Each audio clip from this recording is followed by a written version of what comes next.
कोई 2 महीने की कानूनी लड़ाई के बाद आखिर वोटबंदी की साजिश पे एक बहुत बड़ा विराम लगा है। एक ऐतिहासिक आदेश आज मिला है सुप्रीम कोर्ट में, जहां सुप्रीम कोर्ट ने स्पष्ट शब्दों में अब कह दिया है कि आधार को आपको जैसे 11 दस्तावेज थे उसी तरह से 12वें दस्तावेज के रूप में स्वीकार करना पड़ेगा। ये जो SIR नामक षड्यंत्र है वोटबंदी का, लाखों करोड़ों लोगों को वोटर लिस्ट से बाहर रखने का, इस षड्यंत्र के पीछे खेल ये था कि आप 11 में से कोई एक डॉक्यूमेंट दो। 11 में 2 तो ऐसे थे जो अच्छे डॉक्यूमेंट है लेकिन किसी के पास तो है नहीं, पासपोर्ट और NRC। बाकी ये पीले दस्तावेज थे जो एविडेंशियरी वैल्यू तो है लेकिन बिहार में ज्यादातर लोगों के पास है नहीं। लेकिन दूसरे कुछ ऐसे डॉक्यूमेंट थे जो कि चुनाव आयोग खुद हमेशा स्वीकार करता रहा था, चाहे वो एपिक हो, आधार हो, पैन कार्ड हो, ड्राइविंग लाइसेंस हो।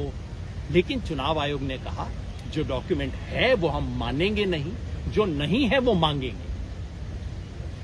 सुप्रीम कोर्ट ने चुनाव आयोग को सुझाव दिया कि आधार मान लीजिए। 2 बार इशारा किया ऑर्डर में हल्के हल्के, लेकिन चुनाव आयोग नहीं माना।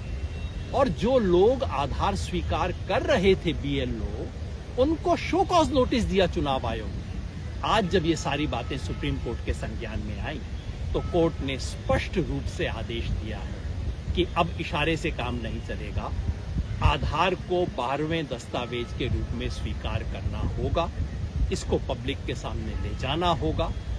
इस एक आदेश से बिहार में लाखों ऐसे लोग हैं जिनके पास इन 11 में से कोई डॉक्यूमेंट नहीं है लेकिन आधार है, उन लोगों का वोटिंग राइट बचा है। सिर्फ बिहार के लिए नहीं, क्योंकि SIR पूरे देश में लागू होगा, इसलिए देश में करोड़ों लोगों के वोटिंग राइट को, मताधिकार को बचाया है चुनाव आयोग ने।